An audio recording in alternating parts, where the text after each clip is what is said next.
Welcome back to Breakthrough Conversations. My name is Brett English. My name is Ryan Rotego, and here in Breakthrough Conversations, we bring you guests who are going to give you insights into breaking through. And today we've got another powerful guest named Tenille Bentley. She is an author, she is a musician, she is a businesswoman, she's a phenomenal woman. She actually wrote Digital Consciousness, which is all about the evolution of consciousness within the digital terrain. 100%. She's also the founder of the Emotional Literacy and Mindfulness Academy for Children, and one of the founders of the EN CODA experience, which is an hour-long guided meditation with an orchestra tuned at 432. It starts with the Emotional Literacy and Mindfulness Academy for Kids, a place where they unplug, learn about deeply connecting to self, and begin a regular practice of meditation, mindfulness, and emotional literacy. This is a place where they begin to understand their emotional grid system and how to work with it. They build intelligence around how to identify if it's theirs or someone else's. And more than this, they learn about the art of being in a world of doing. Join us to explore this multi-sensory experience of sound and frequency in a brand new way, where we bring together a string orchestra tuned to 432 Hz, 3 frequency musicians, a neuroscience hub, and you, the audience, get to bathe in a different kind of performance. One that will relax you, one that will engage you, and one that will open the senses like never before. Pretty good. That's pretty good. Pretty good. Good time. Oh, you're welcome. Thanks for having me. Can I just ask and start off, how did you go about your transition from the corporate world coming into music and into more of the Mindfulness Academy, that sort of stuff? What was that like? It was hard. It was definitely challenging. But I think like any journey, it's like, if you follow your heart, sometimes it is the path that's less travelled. So I copped it. I got, I was at some of the top boards in Australia. I was I was the board director of a $500 million company. I was, as I suppose from the outside looking in, I was running a multi-million-dollar company. I had 50 staff. I had the corporate world. I was living in a nice suburb. I had a nice car.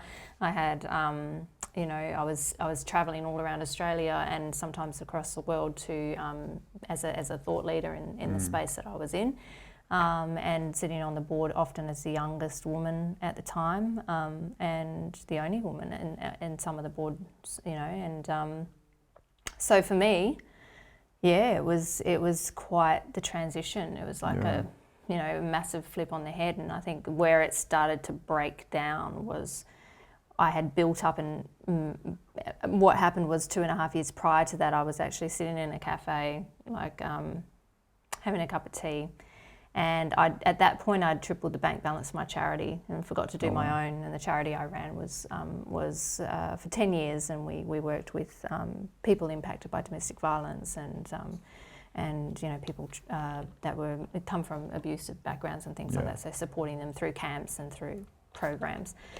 And anyway, so, I'm sitting there and I've like tripled the bank balance of my charity, forgot to do my own, and realised that I was broke. And I was just shit, I did the entrepreneur thing really badly. Like I was just like, oh my gosh, it was like the first rule of thumb in any kind of, I've been running businesses now for 20 years, so I've never really had a proper job in 20 years, if you want to call it that.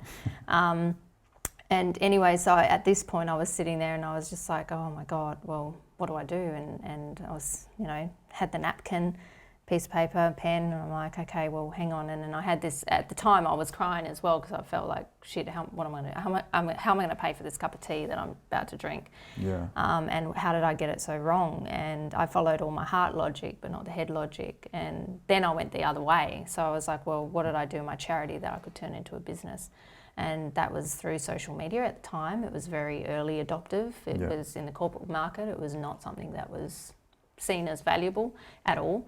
It wasn't even a conversation, it wasn't even in the midst. So it was very, very early days. Oh wow, that must have been like game changing. Yeah, so I then took that and decided to build a model ran with that, and in under two years, it was a $2.5 million business. Oh wow. And I had 50 staff, and it was growing at such a rate that I couldn't keep up, which sounds good, but it's not that good, because you can't control. And I was working 16 to 18-hour days, so I was on a very fast road to illness and disease, and also the breakdown of I was just so stressed out. I was a completely different person to who I am today, and I didn't like the person that I was. I didn't like the way I led my people. I didn't like the way I managed my company. I think I learned a lot in that fast growth sort of time. But the moment that it hit me was when I walked in, and we were employing staff so quickly that I walked in, and someone came next to me and said, "Oh," and I said, "Oh, can I help you?" And they said, "Yeah, I work here." I was like, shit. Wow. I was like, no, that's not good. And that's not who I wanted to be remembered as. I didn't want to be that person. And that was my moment, and it was just like, something's got to change. And as that happened, of course, the universe and the way that it does is that, in our world of in the world of sort of quantum physics and mechanics, we create our reality, and the reality, I could literally feel the parallels of the parallel dimensions kind of just go vroom, and things just starting to change. And so the business started to have things that went wrong, and things were breaking down, and things were starting to, and I was watching all of this, and it was kind of like I was watching it like in a Matrix movie, and I'm like, whoa, look at all this breaking down, and I don't really want it to because I'm comfortable, and I like, but it's time. And it was like, I knew that it was time. Yeah. And so naturally the universe sort of clicked everything into place, and it started to break down. And so had to cut 80% of my business and change the model completely. And then then I got space for the first time in my life. Pretty much. I got space. I was on a 6-figure income. I was working 4 hours a week. 4 hours a week? 4 hours a week, yeah. That's literally. And it was just, and I had set up a really good model. But I was still in the same business. And so things had to change as well from there. I had to clean up my act. That was what I wanted to do. I wanted to be more integral. I wanted to be a better person. I wanted to really redefine what my why was. Yeah. And I went away to Bali for 8 days, and I just sat in a room on my own with a notepad, and I was just like, why am I even getting up in the morning? What's my why? Why am I even doing this? And I realised that after I dug deeper and deeper and deeper and deeper, that I realised that it had nothing to do with a big business or a big car or a big house or a big anything. It was just like, I just wanted the ability to wake up in the morning and create, and have the freedom to create. Yeah, that was it. And to be able to be of service to humanity. And how could I help what was, to me, an unsustainable planet? And so for me, it was like this massive shift from what I was currently in, and it felt like trying to turn the Titanic, because I was so embedded into the culture, into the corporate culture. I was so embedded in boards and non-exec directors and all this kind of stuff. So it was real high level, corporate work.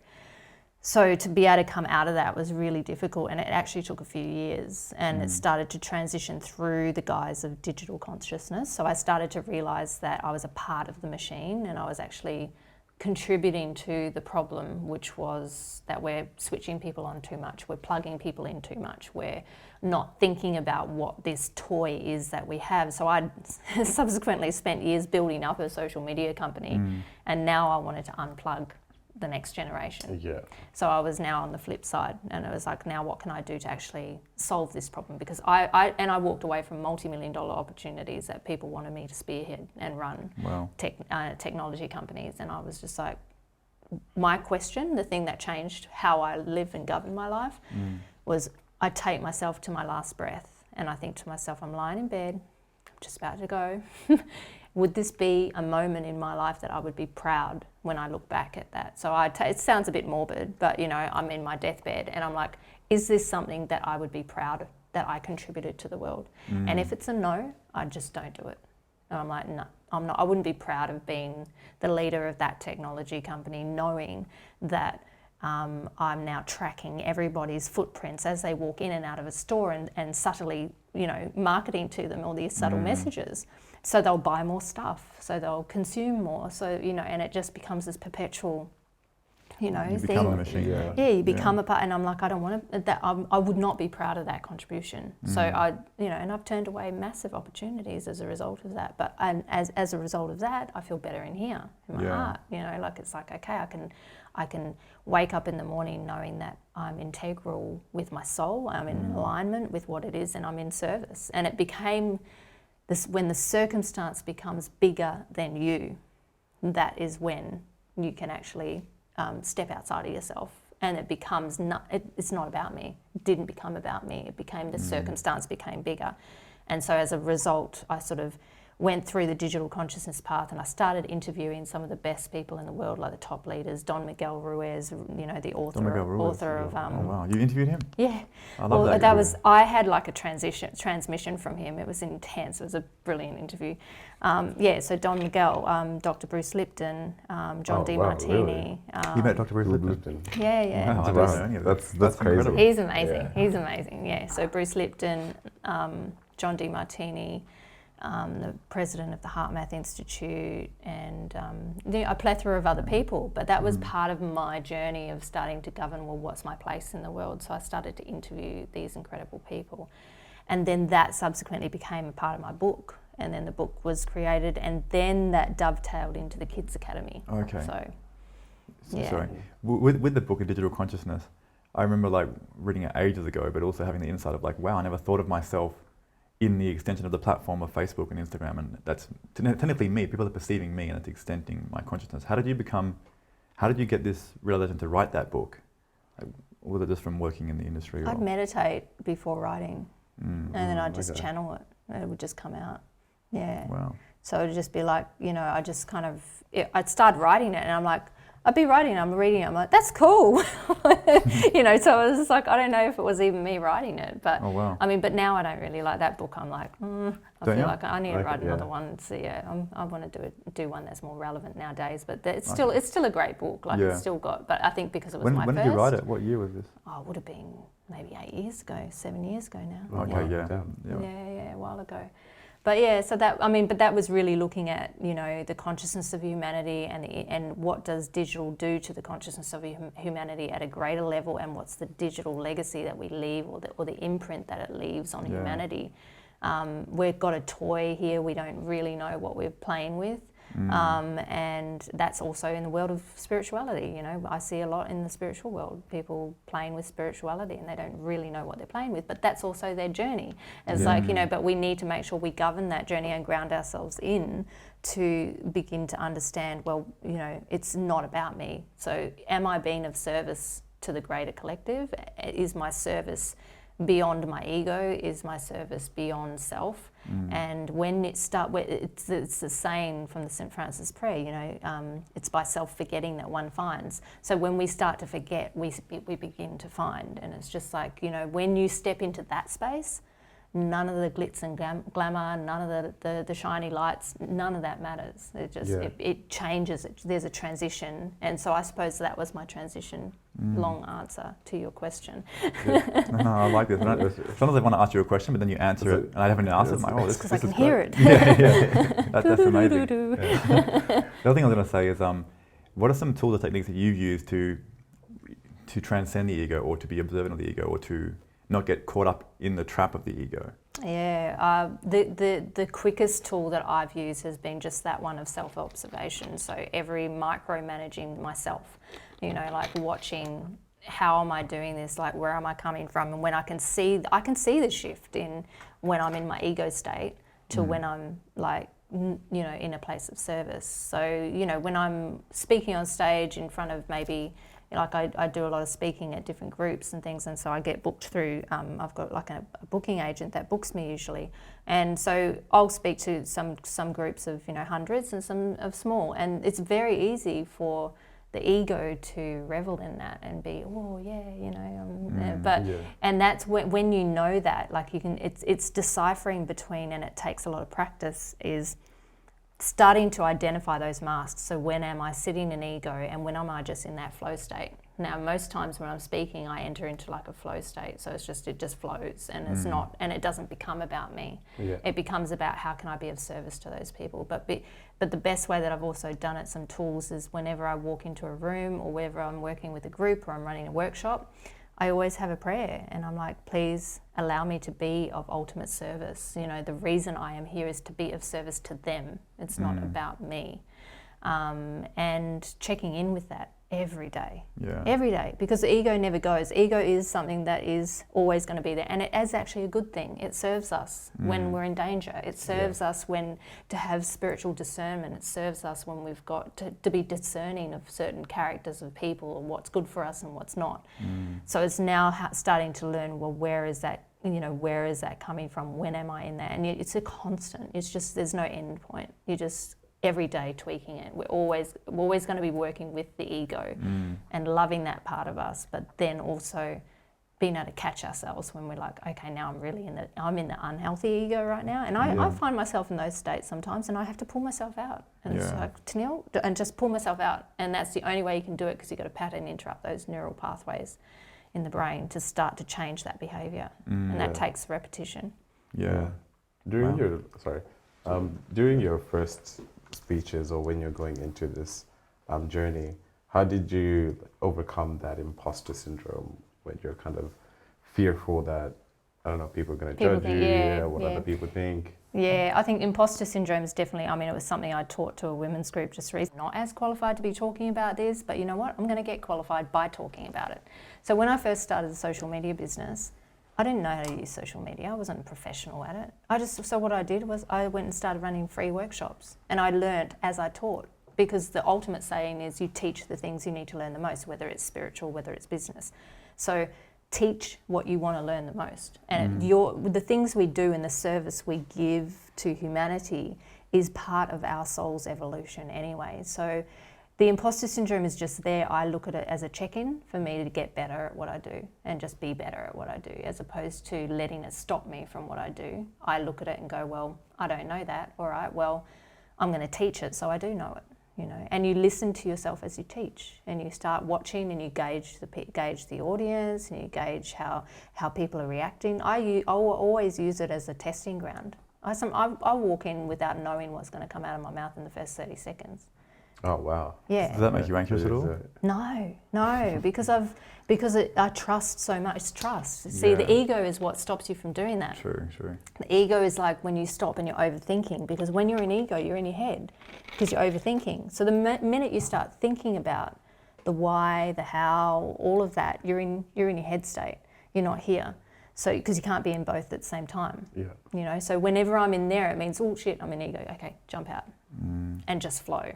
Because we have that God-given gift, all of us have that ability just to flow what's in, like, Malcolm Gladwell, Outliers, great book, speaks about, and also blink. So it's like he talks about the first millisecond of a blink. Within a blink, we know intuitively that situation, we know intuitively that person or whatever it is, but we then interrupt it with our heads. And all the patterns of all of our programming and all of that comes into play, which then governs our choice. So it's like, if you can just get that bit out of the way and just go straight to the blink, you're in that state. Yeah. And that's that flow state that they talk about. Yeah. So, But that flow state comes from the heart and being in the heart first and foremost, or just not thinking at all? Not thinking, yeah. I think when I run workshops with people, the last group I did with a group of women in Exmouth, and I said to them, I asked them questions, and I said, I don't want you to even think about the answer. Just write whatever comes straight away, because the moment you start thinking is the moment you've gone into the head state, and you're now starting to program what you think it should sound like, or what you think it might sound like, because then you'll be loved and accepted, or you'll sound better, or whatever it is. So it's just, as soon as you can find that, just flow. You know, you can have structure, and I'm a big stickler for structure, but within the structure, allow that creative flow just to, and when we get out of our own way, that's when magic happens. Wow, that's a lot to think about, hey? Yeah. How do you go about like trusting that initial intuition? Yeah, trusting the initial intuition is a really because it's a skill. It's Yeah, like it is. building, it's like going to the spiritual gym. It's like, you know, you go to the physical gym, you work out the muscles and they get stronger and stronger, and you can lift more weights. It's exactly the same with the spiritual muscle. So you go to the spiritual gym. So what you do is you start small. So you start with what you're going to wear. And you do it in a way where it's like, does it feel light in my body or does it feel heavy in my body? So it might be, I'm going to drink this, but does it feel light in my body or heavy? And you just check in and you're like, feels light, it's okay. And each time you do that, you get more and more attuned to tuning in to what your intuition is saying, because it's that first blink. So how do I feel about that person? How do I feel about picking out that item of clothing? And I usually say start small. So start on the basics. Like what say it's Monday and you go to your wardrobe and you're like, all right, I'm just going to go. I'm not even going to think about it. I'm going to grab that. How does that feel? Feels light in my body. Feels light. I'm going to wear that. Yeah. You know, so it's just those simple little things. And then you build up and up and up and up into the intuition. And the more that we've all got it. We just get in our own way of it. And it's usually the thing that instinctful moment, that instinctful thought that comes in before we start thinking about it. And it's just trying to find that window. So when you meet someone, you get a vibe. Yeah. You know, that's intuition. So keep doing that. So the more you meet someone, keep tuning in and just go, oh, how do I feel about that person? What was my first 30-second or my first blink moment with that person? And the more you do that, like the spiritual gym, you know, you can lift heavier weights and you can start doing more and more and more. And it just takes that, it's just chipping away. It's like, and it never ends. There's no goal, there's no end point. I think for me, that was the thing that really helped me, was that there was no end destination to be enlightened or whatever, even if that, you know, like the whole journey is enlightening. You know? It's not about that destination. It's not about getting to having somewhere to go or having, you know, trying to be, because the more you try to drive to be more spiritual, more intuitive, that's ego. You're in ego because you're trying. The moment you're trying, you're in ego. It's just like step out of it and just let it flow naturally and trust in the flow of it. Now, a great example is, say for example, you're in a job you hate, you're living a life that doesn't quite feel great, you know, you feel like that there are things that could change. You could sit there and try really hard to force that change, and you go, okay, I'm going to move out, I'm not going to see that person, I'm going to change my external circumstances.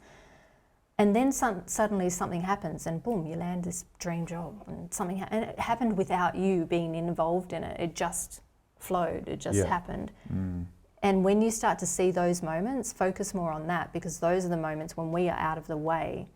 These things will happen with or without us. We've got point A to point B. We've either got a choice that we'll just flow to that point and govern by the universe, govern by source, and allow ourselves. And of course, it doesn't mean you just sit on the couch and do nothing. You're still, yeah, I know, I'm sorry guys.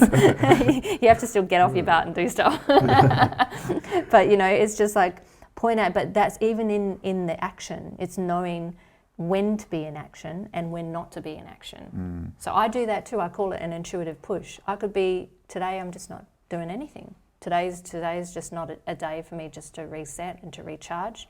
And then that could last for a few days or even a week. And then all of a sudden I'm like, okay, it's go time. I've got to get up and do stuff now. And I trust in that cycle instead of me trying to force that I've got to do it from 9 to 5. And then I finish at 5, and then I have my dinner at 6, and then I have my shower. And so just let yourself kind of flow through your day in a different energy, in a different way, and just see how it feels, you know? And as you start to find that, you'll start to be able to notice what you need, and you'll tune more into your intuition, because you'll be like, oh, okay, well, I can feel the push. I've got to get up and do something now. But you can go from point A to point B with, you know, a lot of resistance, or you can try and control it, or you can try and change the outcome. But ultimately, you're going to get to point B, whether you're with or without you. It's happening. You know, that's God's path. It's like you're going to get to point B, or source, whatever you want to call it. You know, you're going to get to point B. So my choice is, I'm either going to just take that path and flow with ease and grace, or I'm going to do this. I'm going to go, run all the way to point B, and then I'm going to be exhausted when I get there. But you know what? I was going to get there anyway. So it's just a choice. of which way, how you want to get there. When it comes to things like manifestation and intention, when you're sort of building a direction for your life, is there anything that you used that's been successful, or anything that you should warn not to people to avoid when it comes to that sort of stuff? Like, are you forcing it when you have a strong intention and desire and Napoleon healing? Yeah, it's a really good question. I've been through that journey of like, I've done dream boarding, and I've got everything on my dream board. You know, I've been at a point where I was in a very fortunate position where everything I put on my dream board I got. And then I was like, well, what do I do now? And I was like, well, what haven't I done? So then that's when I wrote a book, because I was like, I never thought I'd write a book. Yeah. So, you know, and now I've written children's books as well. But yeah, I think with the whole dream building and intention, I think it's like anything. You can have basically where, if you look at the universal body or the self, and we're in this bucket of water, right? So you're in this bucket, and the bucket is the container. You're the hand that puts the hand into the water, and you can swish it around like that, right? And there's a million different paths it could take, but ultimately you're still in the one bucket of water. So either you're going to, you know, put your hand in and just let it flow, or you're going to shake it around and make it really difficult, or you've got all these different paths that you can govern what you want. So ultimately, the point I'm getting to is that you can create an intention, you can create a dream board, and you can intend like your all intention. But if it is not governed within that body of water, then it's not going to happen. You know, and we can push and we can push and we can push, and we're like, that's what I'm going to get, that's what I'm going to get, that's what I'm going to get. And you can do it, and you might get it, but it's going to be really tough going. Like for me, that was my thing. I wanted to turn over $1 million in my business in the first year. Yeah. And I pushed, but you know what? I worked 18-hour days, and I nearly ended up in hospital. I did a couple times.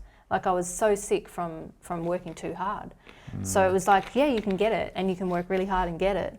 But if it's not within that bucket of that governing bucket of water, whatever your destiny points are, you know, that are already pre-written, that are already governed for you, you kind of like, you can push and push and push. So what I would do with my dream boarding or my intention was I would take the ego out of the intention, I would take myself out of it, and I would just go, what is the feeling that I want to aspire to? So for example, my current sort of visual board is, I've just got a picture with no words, and it's a picture of like an eagle. Now the eagle is not sort of like power or anything like that. It's to be able to be sharp, have sharp vision. Okay, so it's a symbol. Okay. So it's a symbol. So use images as symbols, and I'm like, I want to be able to have sharp vision and awareness and be able to see the bigger picture. So that's what that picture means to me when I see it. Or I have another picture. So what you do is you have the image and you have the associated feeling with it. So when you've got the associated feeling, what you're not actually trying to control what it looks like, how that's going to be. Oh, it's going to be $1 million and I'm going to impact 1,000 people. It's not about numbers, because if you can't do it with one person, you're never going to be able to do it with 1 million people, right? So do it on the basis of what the feeling is. What's the outcome of the feeling? How do you want to feel with that particular goal that might be associated with it? And then be open to the fact that it's probably not going to go the way you want it to. You know, it's probably everything in my life has gone the opposite of what I had in my head to be planned. You know, all the things I do in my life now were not on my list of things to do. Yeah. So the whole like music thing wasn't on your list a few years ago? No, I didn't sing for 15 years. I stopped because I started running businesses. Yeah. I was singing in bands when I was younger, travelled around Australia, back of a truck, harmonica, musos, like did the whole pub music thing, and that was a wonderful experience. Were you a lead singer? Yeah, yeah. Oh, cool. And cool. I was doing that and singing and writing music and talking to some record companies, and I said to myself at 23, if I don't get that record company or that record label, then I'm done. Because I'm not marketable then, in my mind. Did you have any mixtapes from back then? I do. Can I listen to one? Yeah. I definitely want to hear one of those. That'd be awesome. Yeah, gotta love history, don't you? Yeah. Time capsules of history. So you know, I stopped at 23, and then it was all about business from 23 onwards, and I started running 3 companies at that stage, and then built up. You know, my first company turned over $500,000, and then I started building more companies. How did it feel like when you were turning over millions of dollars per year? Was it like were you happy and excited, or was it was empty? Empty and tiring. and exhausting and not what I thought it would be. Wow. Yeah, it was not worth it.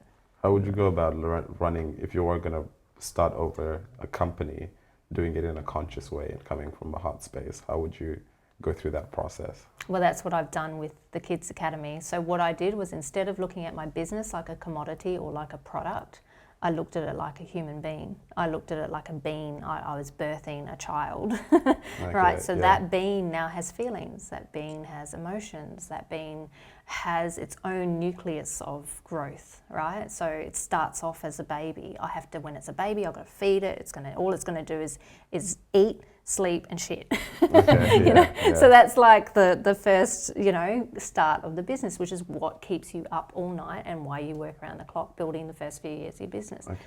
But I was very intentional about my energy when I would work in that business, because I knew that it was like a person. When you come into the space, you need to be aware of what energy you bring into that space. What am I bringing into the space when I'm interacting with another human being? And it's the same with my business. So it's like, what is my energy right now when I'm working on this business? Am I coming from scarcity? Am I coming from ego? Am I coming from fear? Where am I sitting before I start working in my business? And that, if I was sitting in ego, if I was sitting in scarcity, if I was sitting in fear, I wouldn't work in my business. I'd stop and just go do something else. Okay. And then sometimes I try and push through it, because that element is still in me. But then I catch myself and I'm like, okay, I've got to stop and pull myself out again. But yeah. Okay. Do you have any practices that you go through when you have to stop and pull yourself out?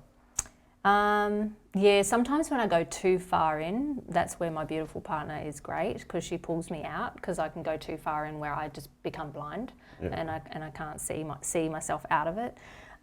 So my practice is always having like a morning ritual. Now I've just shifted house, so I don't have that at the moment, which I'm feeling the effect of that. Yeah. But having some kind of morning ritual where I am, whether it's the meditation, whether it's, in the morning I would ask myself, like, what are the 3 things I really want to achieve today? What are the 3 things I want to work on? What am I going to focus on? Doing my yoga, a bit of body movement, and making sure that I, have my celery juice and my smoothie and look after the body, and, just take that morning. And usually what I do, I don't start working until 11, 12 o'clock. Oh, wow. Okay. So I take the whole morning to really get myself ready for the day. And then I'll work maybe through to the night and have dinner and take a break. But I find my own cycles, so it's knowing what your power cycle is. Some people's power cycles are in the morning, so it's when you feel the most active.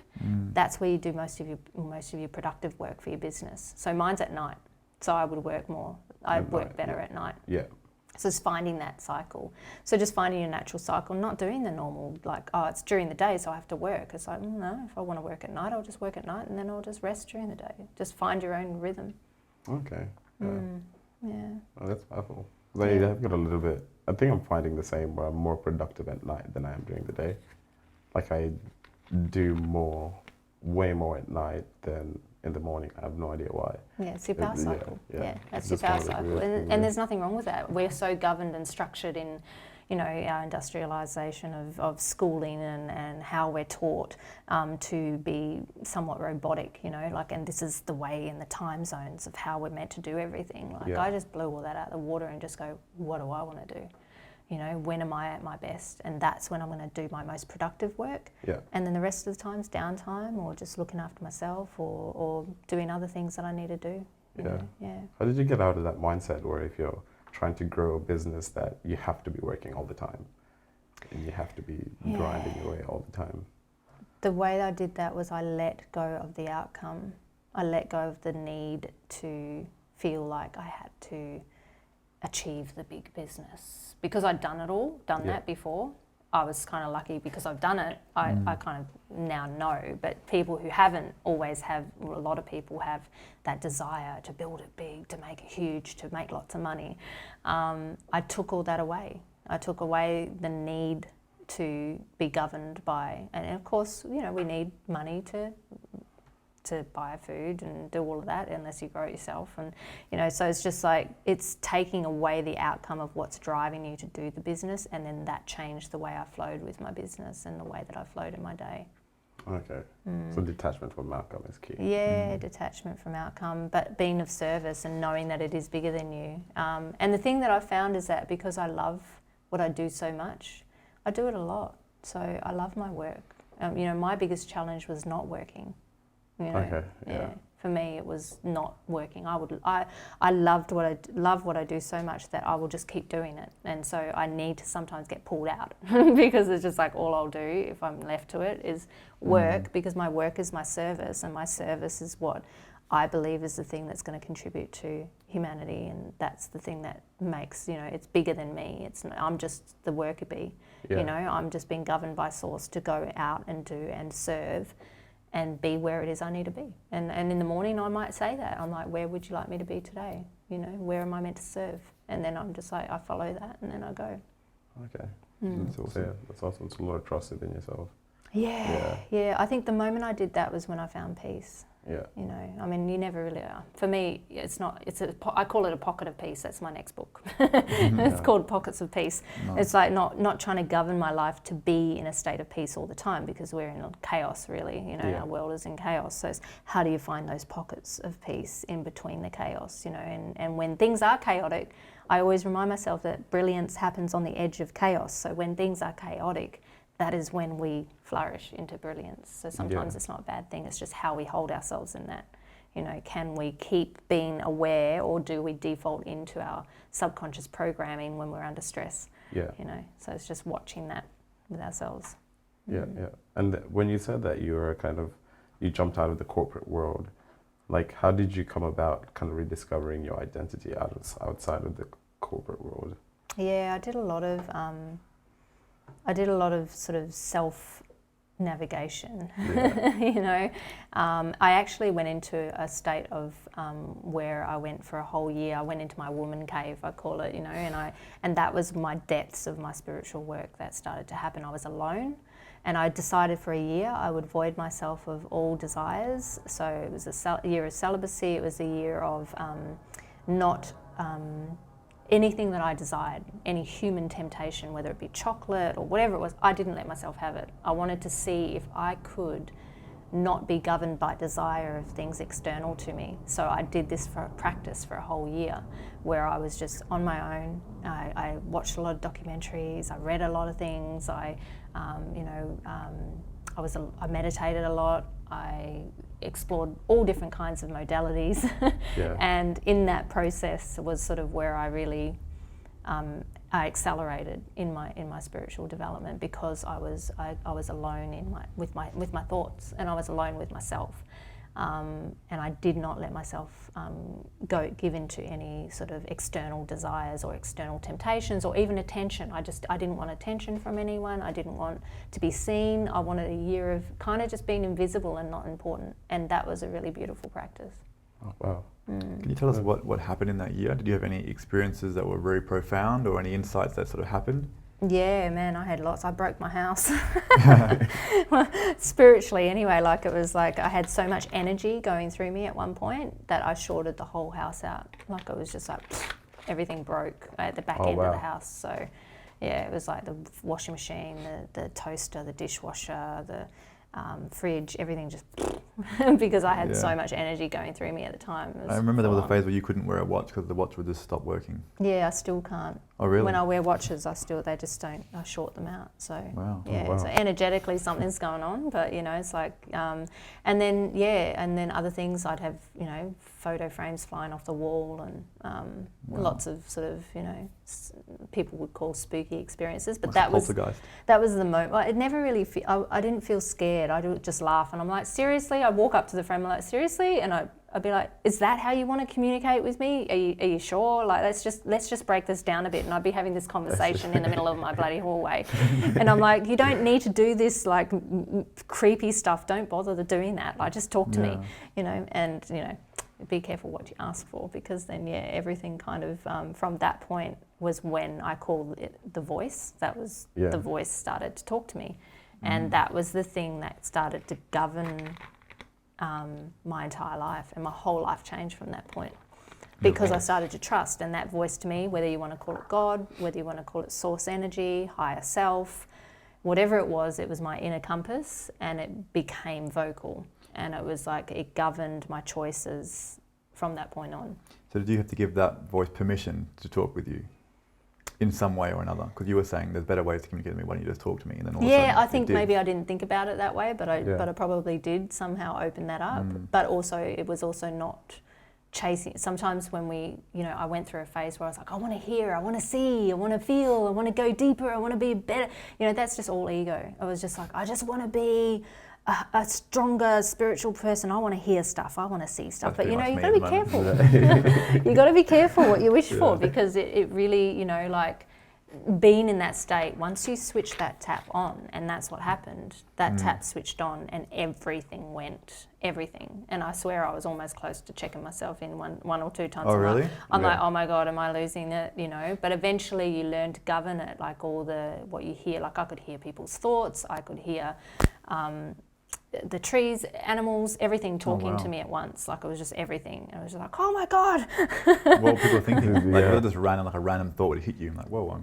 It was like, and one time, because I would be training at the gym, because I was at that point I was training to climb Everest. I was doing doing the Everest that was one of my crazy yes year things. So I started training myself for like 6 days a week, and I was in the gym at this point, and this guy had broken up with his girlfriend, and I heard his thought like so clearly. He just was so sick of women. He was just like, F off, I don't even want to talk to a woman. I'm like, okay, bye. Walked away. Like it was just like, and things like that I could hear. Wow. Hear those things. Did it sound like he said it? Should you hear it like not audibly, not like we're talking now, but I could hear it like a thought in my head, and I knew it wasn't mine because it wasn't even a thought that I had. Like there was no consciousness around it, and it was in a male's voice. Oh wow, so the tonalities there as well. Yeah, the tonalities change depending on That's cool. It depends on the person, and sometimes it does, but that was sort of the start of it. And then a few years passed, and I'd gone to the rainforest, and I had the whole like Neil Donald Walsh experience, conversations with God. Yeah. Not intended by any way, but I went out, and I think this is the key in anybody's spiritual development: cultivate silence. The more you can cultivate silence, especially in the world that we're in, that's where you find your connection. So I would go out to the rainforest, and I'd just sort of, it's so funny that the change of it would be, I'd be flying over to Brisbane to do a board meeting. So I'm in like full decked out suit, 20 other men high up in management, 60 plus, and, we got board meetings, 6-hour board meetings. And then I fly, and then I drive to like the rainforest, get out of the suit, and then go into trekking into the rainforest. And and it was like 3 o'clock in the morning. I don't even know, it was some weird hour. And I had no phone. I made sure I was somewhere where I couldn't get contacted. So it was just that cultivation of that silence. And in that moment, that was where the whole conversations with God thing took place. And it was just like, wow, this is crazy. So. And that was like an automatic writing experience, or just an auditory? Yeah, it was. I was asleep, and it wasn't unusual. And it was like, it's suddenly this voice, and it's like a booming voice. I was like, you have questions. And I'm like, no, I don't. I want to go to sleep. And so I went back to sleep, and it's like, you have questions. And I'm like, no, I don't. I want to sleep. And so I tried to go to sleep, and there was just like this, and it would not, I knew when this happened, like it wouldn't stop if I didn't do something. So I'm like, fine, I've got questions. All right. So I went and sat down, and I put pen to paper, and I'm like, well, what are these questions that I have? Because I was annoyed at this point. I'm like, I don't want to do this. I'm tired. And I'm like, what are these questions? So I just thought, okay, I'll just sit in it. And then the question, I'm like, oh yeah, actually, okay, I got a question. So I start writing a question, and then the answer writes. Wow. And I knew it wasn't me because the answer, I didn't like the answer. I was like, I didn't like what was being written back to me. Do you remember what the questions were? One of the key ones was, at that point, I was vegetarian. I'd been eating meat every single day, and then all of a sudden came out of meditation saying the word vegetarian. I'm like, oh, what? No, I don't know if I can do that. But then I got to the point where that tap switched on, where I was literally anything that was meat-based or even plant-based, mainly with the meat, I could see the animal and what happened to them. It would happen in a movie flash in front of me. Like a whole vision. Yeah, it was like like watching a movie. It was like, And I was like, oh my God, I can't eat that. And so I wrote the question, what do I do? Because everything, including the plants, now I can hear things like this, you know, like I can hear, there's words coming from people, like I can hear them. What do I do? What do I eat? Am I going to be a breatharian or what? Like what's the deal? Yeah. And the answer was that, yeah, you know, animals usually die unwillingly. And they, you know, but the plants give their life willingly. So all you've got to do is give gratitude, you know, just say thanks, give your thanks before you eat. Because at that point I was really in a dilemma of what to eat, because I got to a point where everything, I was so connected deeply with everything that I could hear it all. So it was just like, okay, what do I do? And then slowly but surely everything started to quieten down, and now it doesn't happen anymore, but it switches on and off when it needs to. But most of my channeling of that kind of stuff comes through my music now. So when you know, like a lot of my music is about messages from Mother Earth and what she's saying to humanity. So now it's beyond me. So it's the same journey that we all have. It's like as soon as it becomes beyond yourself, then bigger than you, then it's, you know, everything quietened and it switched off, and now it became bigger than me, and it's more about the message that is for other people, for humanity, as opposed to my own personal journey. Awesome. So when you sit down to write a song or get into the zone creatively, is there a practice that you do, or does it sort of hit you randomly, like I've got to write this down? Yeah, I just literally, I'll stand in front, I'll just sit in front of a piano or something, and just like, my hands literally just go, and then I'm like, bam, oh yeah, that's good key, bam, oh yeah, that's it, bam, and then it's just like, and I'm just like, all these tunes just start coming out, and the words just start coming out, and it flows. Do you ever hear the song in your head first, like a complete melody, and like, whoa, like that's this, then you sort of bring it to life, or is it more of a co-creation? No, it's more of a co-creation. Okay, yeah. That's amazing. Yeah. But then sometimes, you know, it can be a really intense emotion. So when the bushfires went, I wrote, I think I wrote a song called Legacy or something, and it was like, you know, a really beautiful song, and that, you know, that was because I had such a deep emotion over what was happening, and I could feel the pain of the earth. Like that was a really challenging time for me at that point, and I could feel all of the earth's pain, and I was like, oh my God, what do I do with all this? It's like, So I was like, I've got to write it down and just start writing some music, and that usually helps diffuse all of that. Yeah, because there's obviously a reason that you know, and my music has brought many people to tears, because it makes them think.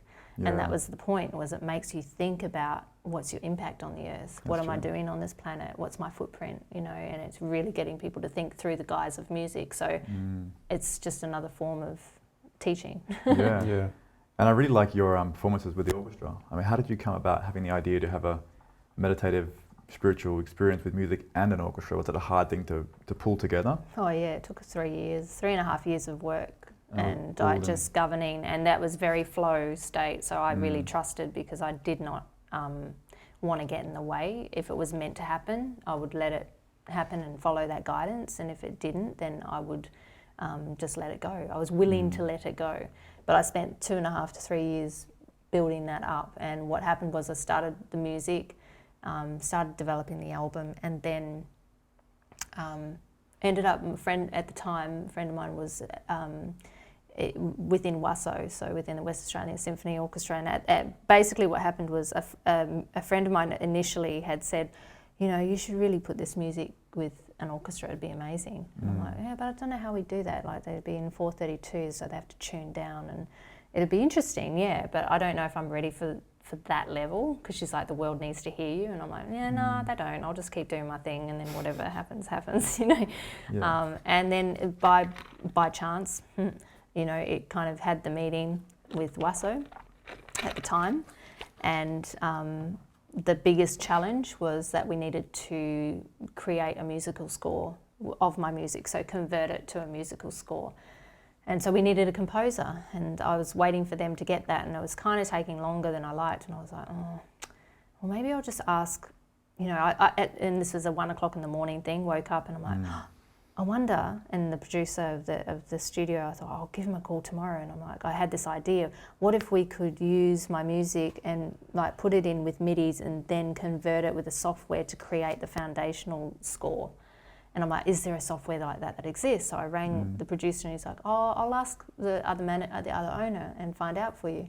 Rings me back, we do actually have that. We do have a software that does that. And I was like, oh, cool, okay. So these are these synchronicities, right? So any governance of your life is governed by synchronicity, so watch for them. Like, you know, they come in, and that was one. But then the next one was, oh, well, actually, the owner of the studio where I've recorded most of my album happens to be the head lecturer for composition at WAPA. Oh, wow. Wow. And I'm like, because I was saying I need a composer. And it's like, and he wants to be involved.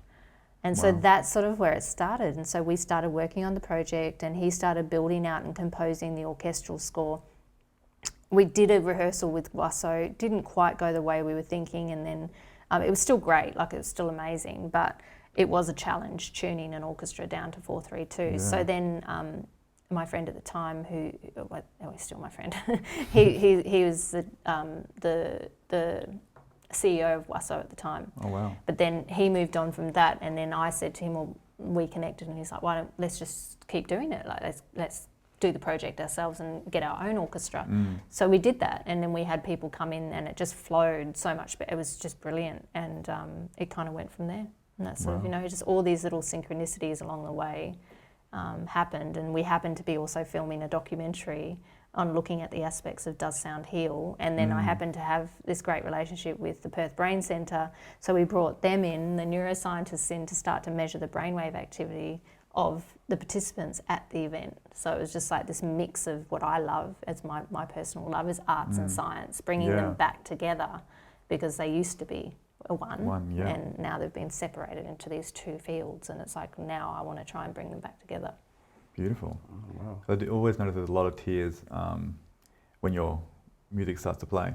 Yeah. Even with me, the first song was like, there was a tear coming, I was like, trying to fight it. But I noticed a lot of people did that, and even when I first heard you perform, where you just like doing the laying down ceremonies, there was always so much energy flowing through me, like this goosebumps, like and like different colours and visions. It was very, very powerful, the experience. I'd never seen that or experienced that before, so that's awesome. Yeah.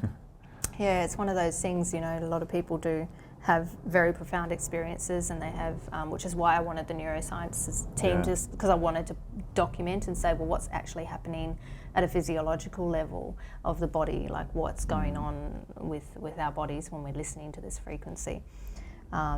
Because I've had a lot of people sort of over the years, having really profound experiences, but I'll never claim them as my own, because it's not me. It's I'm just the vehicle to do the service. Have you seen the data from the brain scans? And no, stuff like not that? yet, but it will be coming out when we release the documentary. But it'll be interesting to see what the data is, because sometimes the variables that you can't really, you've got to be careful with is that people will get anxious and nervous sitting in that environment with that. So it's like, how do we decipher between the sort of anxiety or the nervousness that occurs when you're sitting there with some random thing on your head, and you're like, how do you relax? They're reading me, because that's what I would do. Like if I'm on it, I'm like, and you're trying to control how they're like, they're reading me, so I've got to relax. Shh, I've got to relax. So it's, I get that same thing in meditation too. Like I'm just like, when I'm meditating, I'm like, or if I'm trying to work with my spirit guides or anything like that, I'm like, they're listening to my thoughts. Like, don't say anything stupid, and I say something stupid in my head. I'm like, what is going on? Usually when it comes to with meditation, if you feel like it's forced, then just don't do it. Don't just have a day off. That's true. There's been times where I go to sit for meditation, and like his voice is like, no. Yeah, I'm the same. Today. I get to a point, and I get to a certain point, and then it's just like, okay, time to go. I'm like, all right. I kind of was ready to sit here for a while, but okay. I got to change that battery quickly, but cool. I have some more questions. This is actually the worst run, both of them going down in one day. Sorry, might be me breaking them. I wanted to buy like some actual ones you plug into the PowerPoint, but like the budget starts getting so high, it's like, whoa, like. Yeah, they can get a bit pricey, can't they? All right, we're back. Yeah. Okay, so what I wanted to ask you was, what's been the biggest obstacle that you've had to overcome personally lately? That's been like one hard thing or one sticking point that's really... Oh, man. Well, I would say probably the most significant one was coming out at 40. Yeah. Yeah. Yeah. Not realising that I was even, you know, that whole journey, like I've fallen in love, my life partner is a woman. Yeah. And that's why I said, oh man, because I was like, you have to tell the story. I'm like, I don't want to tell the story. Oh, really? Yeah, but I'm going to, Okay. because I'm being told. So yeah, and you know, like I was, for most of my life, I was in relationships with men, and then I fell in love with a woman. And even the day before, like we were friends for a few months, and even the day before, I said out loud to her, I'm not into women. Like, you know, it's just not my thing. Yeah. And then the next day it was just like, and my heart exploded, and I literally was yelling at myself out loud. I'm like, no, this can't be happening. No. Like it was just like my head was not ready for what my heart was, and my heart was just like, it's happening, whether you like it or not. And I was just like, whoa. And so there was a big journey to be had there. So, you know, the family, you know, my dad didn't deal with it so well at the time. And, you know, of course it's a shock, like it's a shock to everybody. But having to cope with that, and then also feel the feelings of rejection and the feelings of abandonment, and, you know, from different friends and different family, and so things like that kind of happened when I finally sort of admitted that this was how I felt. But I was very clear before I made the decision. It was like, I'm not going to play with this person's emotions. This is not an experiment for me. This is a human being with actual emotions who has actual feelings, and I'm not going to play with that. So if I decide to take that step, it's a decision for the rest of my life. Yeah. So that was sort of That's powerful. the seriousness of what I was facing, because I didn't want it to be an experiment. You know, it wasn't not fair on her either. You know, so. Yeah, so it was a really interesting journey. Yeah. And you know, I had to hold myself in, or hold the space of love and compassion and understanding, because I also needed to mourn the person that I thought I was gonna, you know, be. Like in my mind, it was gonna be married and settled down, you know, and it was not same sex. It was, you know, so there was this whole journey of mourning a type of person that I thought I was going to be, plus my family had to mourn that, you know, they had visions for whatever it was, you know, it was a different kind of, what was really interesting for me on that journey was, and this was this voice, so, and then part of the journey of me being with her has been because the voice also governed me to it, and it was like, what it said at the time was really poignant, because I was just like, oh my God, what am I doing? I can't do this. This is ridiculous. I don't understand. What's going on? And it's just like, well, you speak of unconditional love. And so if you speak of it, well, now is your opportunity to show it. Because who are you to judge what form love comes in? And I was just like, touche. Damn it. All right.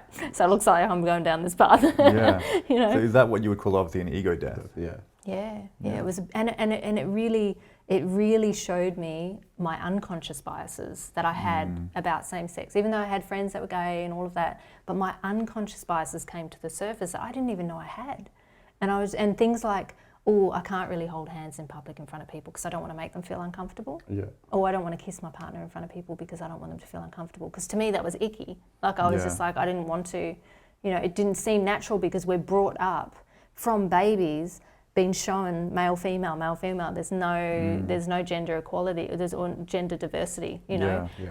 So we grow up, and I knew it was my social cultural conditioning that had those unconscious biases and not my heart. You know, okay. So it was like that governance between the two. It was like, is this social cultural conditioning or is this really me? Is this what I really think? And I'm like, no, it's social. I don't really care about that. But it seems to be conditioned in me because I've been brought up on cartoons, on TV shows. All of it's been programmed in, you know. Yeah. So it was a really interesting unraveling that needed to happen. And also a new form of like neuroplasticity. I had to rewire my brain. literally, very consciously. I mean, I always played with neuroplasticity from 10, 11 years ago, not even knowing it was a thing. Yeah. You know, It wasn't so a I'd thing, throw yeah. myself into something just to see how my brain would react, or just to see how I would respond. I'd go and do crazy things just to see how would I cope with that. What are some of those crazy things? Climbing Everest was definitely yeah. one. Oh, yeah. Climbing Everest was one. I would martial arts, go and try that. Capoeira. I'd just go and do these random things just to see how would I cope, how would I learn. Now I'm doing cello, and then I was learning another language, and it's just things like that, just to see what, you know, what does my brain do in these circumstances. So yeah, it's really interesting. It's fun. I'm my best guinea pig. Can you still do capoeira now? Like, you're good with the kicks? Nah, I stopped doing capoeira. I'm now just into yoga. Okay. So it's just like I just do gentle stuff now. I went through the intensity stuff and jumped off cliffs and jumped out of planes and, you know, did all sorts of crazy things. But I feel like I got that out of my system. Awesome. Wow. How long did you do capoeira? I think it was probably about 2 years. 2 years. Oh, wow. Yeah, That's so I decent. got That's green. a I long got amount of green time. yellow belt. I Yeah. got to my first belt, and then in mixed martial arts, I got to my first belt as well. And then I also did, you know, and some of the other crazy things was I did like bodybuilding training and sports conditioning training. Nice. And when I did Everest, I wanted to train myself to see how high I could get my body, like how hard could I train my body, where's the peak. And that was what I did. I used that as an experiment for a year and a half. I trained 6 days a week with a sports conditioning coach and a nutritionist. Wow. And I just pushed myself to see how far. And I said to my coach, I'm like, I want you to train me like you train your athletes. That's the point I want to get to. And that's the point I got to. Wow. And before I went to Everest, you know, it was just, I just wanted to see what I could do. How much weight did you put on? I got up to, I probably put on about 11 kgs. Oh, damn. That's a lot. That's a Yeah. lot. Big Yeah. change. Yeah, it was a big change. feel And then I jacked? climbed, I felt strong. Yeah. I just felt strong, you know. Jacked. But it wasn't natural because like I did the Everest and then I was down to 48 kgs at the end. So you lost all the weight All on of it Everest. gone, yeah. All those gains. And a year and a half of training, 6 days a Yeah. week, gone. That is actually painful. I remember Yeah. when I used to do bodybuilding, workout like 5 days a week for years. I had like a couple months off. I'm like, what is going on? Like, Because it's you're not just your getting natural so state. skinny so Yeah. quickly. I'm like, I think it's stop. just, it's your Yeah. natural, it's what I learned was because I always wanted to be bigger because I've always been skinny, and it's just like I learned that to accept my natural state, whatever that natural state is, and so not over pushing my body to a point where it's not natural for me anymore, because it's not natural if for 2 weeks you're sick and you lose it all. Like your body's trying to tell you this is where I want to be, and you keep pushing it out here. So it's just like, you know, find that space somewhere in the middle where it's you're still honouring the natural state of whatever that body shape, type, style is, instead of trying to be, you know, and it's up to you. I mean, some Yeah. people, I used to love it. I was addicted to it. You know, Yeah, it was an yeah. addiction. It was great. It fed that, but for me, it wasn't sustainable. I wanted something that was for me a lifelong thing. So for me, it was about feeling healthy, looking after my body, and doing and being kind to my body. yeah. And if I feel good, then it doesn't matter what I look like. Yeah. I don't need to have huge muscles.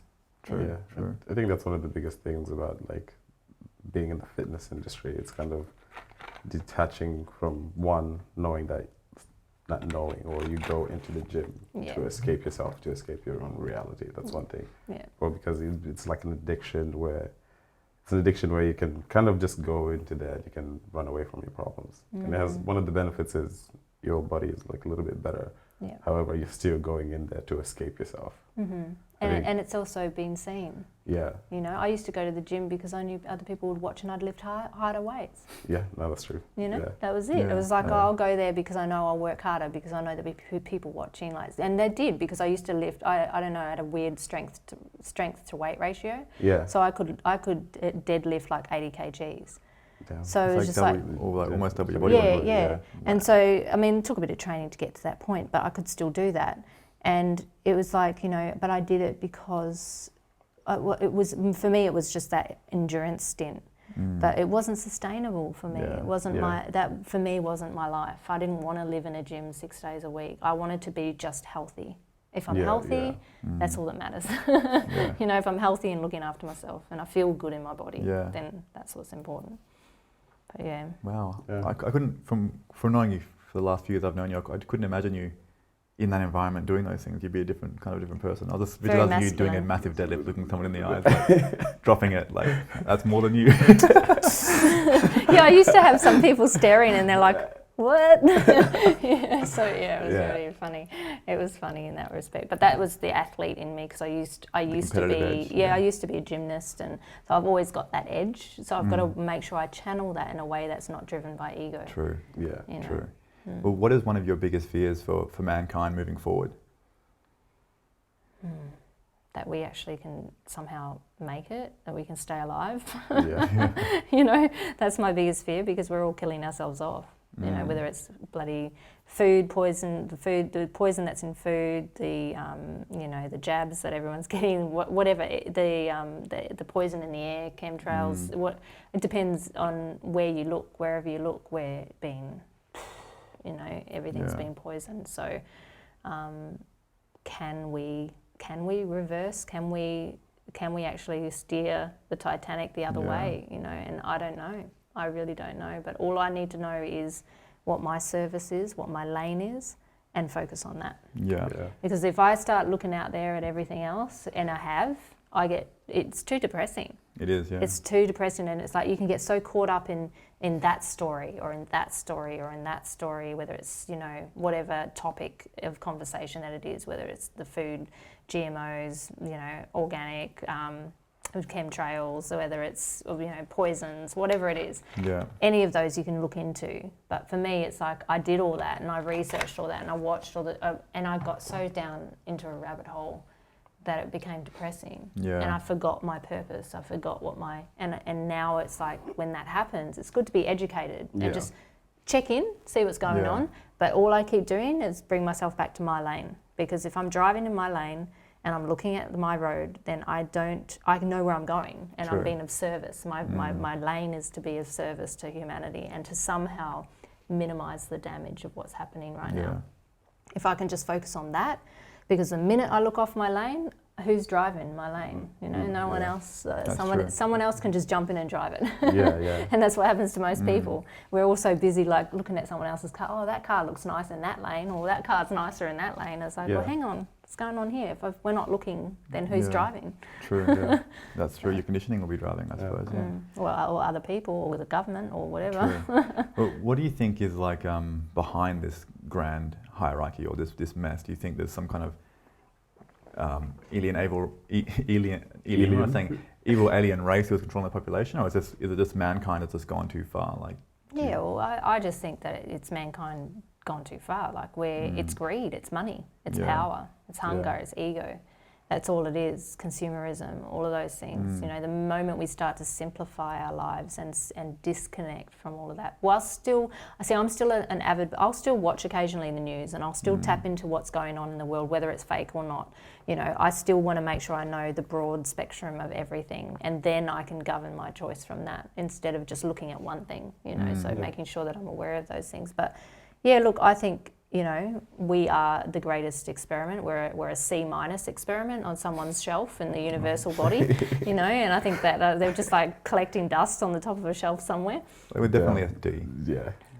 Almost an F, I think. Yeah, we're getting close to a D and an F if we can't turn things around, you know. But I believe, I'm optimistic. I think that, you know, I'm seeing and hearing more and more people beginning to awaken to it, and sometimes it is going to take it getting worse before it gets better. True.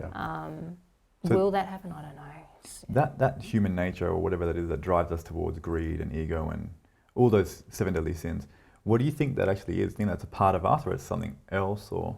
Well, I think we're governed by light and darkness, duality. The world we live in is a world of duality, so we are always going to have light and darkness, and so I think part of it is, what happens is, that's part of your spiritual training. We come into the physical body, into the dense frequency of us that is a human being.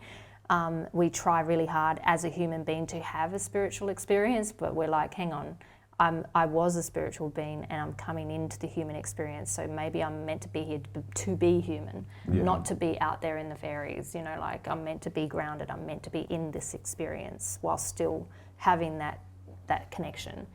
But yeah, I mean, what did you say again? I've lost my train of thought.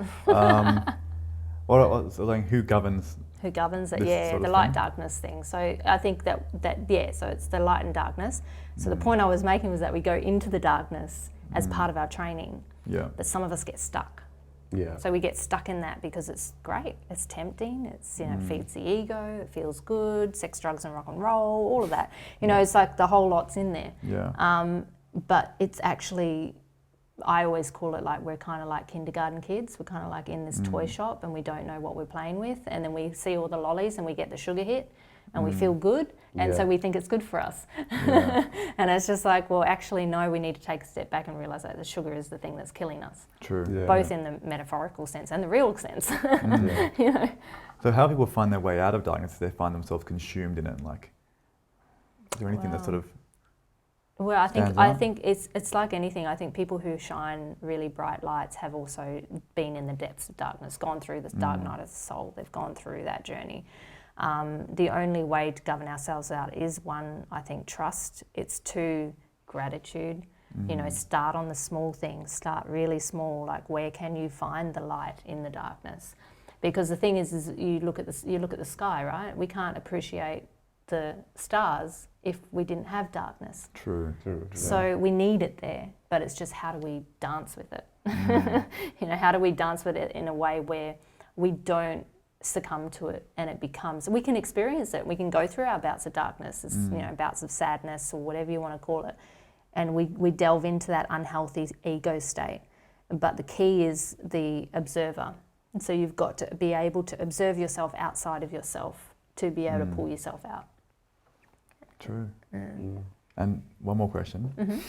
When it comes to healing things like trauma or even sickness, are there anything that you found that really helped in the healing process to remove blockages and also to restore ourselves from disease or autoimmune and stuff like that? Yeah, it's simple what we put in our mouths. Food. What are we eating? Bring it right back to just fruit and veggies. Like, the more, all of those things that are governed by dis-ease. Yes, stress is a big killer, but it's all governed as well. The underlying part of it is what we eat. Massive. And we're not taught that. So it's no one's fault. Even nutritionists are still preaching the wrong message. I've seen many of them out there saying, eat more this, eat more that. But I think it's just, do your own research. I would recommend checking out the medical medium, Anthony William. For me, out of my years of everything, that's the only thing that's really made sense for me. Perfect.